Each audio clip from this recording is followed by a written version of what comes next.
Shalom. In this week's Torah portion, we learn about what it means to be counted.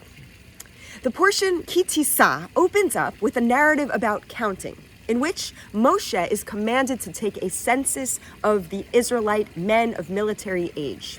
And since the ancient ones had a bit of a taboo about counting people, they believed that singling them out would physically endanger their lives, the Torah stipulates that all who are counted shall offer a chatzi shekel, a half shekel, in expiation for their lives. Machasit shekel trumata ladonai.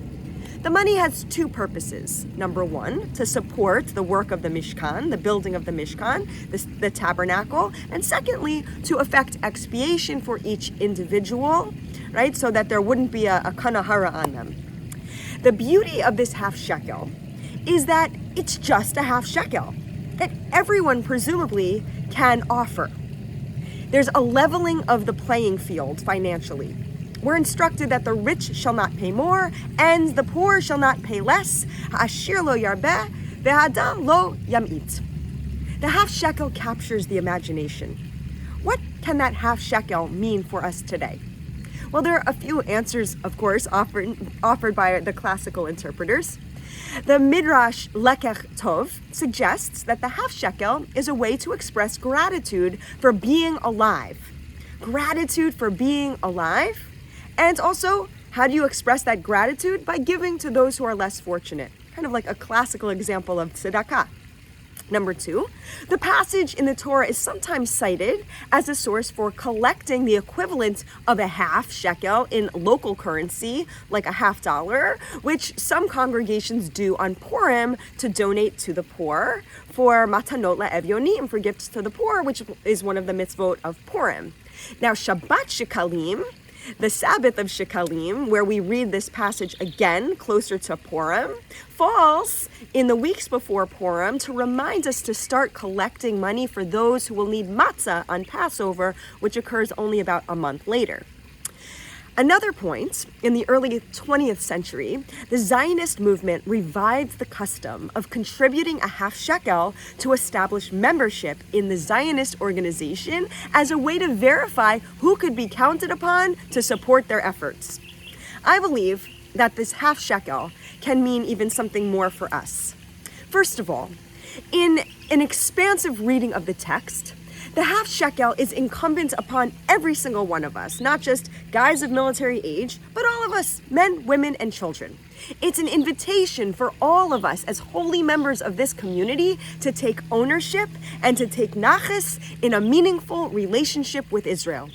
V'aseh lamikdash v'ashanti bitocham. V'asu li mikdash v'shachanti bitocham. Build for me a sanctuary, and I will dwell among them, God says to Moses. Among them means among all of us, among every single one of us.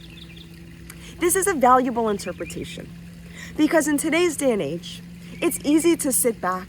It's easy to take yourself out of the equation. It's easy to say, you know what, other people will do. I don't need to do anything because others will take the place for me. But that's not the case.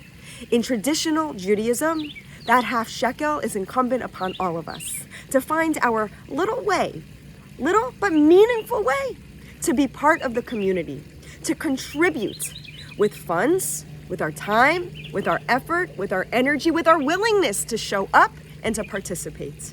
That half shekel is speaking to us right now, to say we have buy-in and we have tie-in, we have skin in this game, that all of it matters. The synagogue, the community, Israel, Eretz Yisrael, the war that's going on now, that we have something to say and that we have something we can do and we can be part of it, to be change makers, to be peacemakers, to be Jewish builders of that Mishkan that is within and outside of us.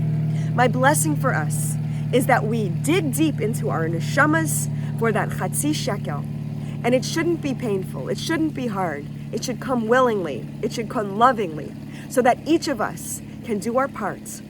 Everyone brings a half, and together we build a whole.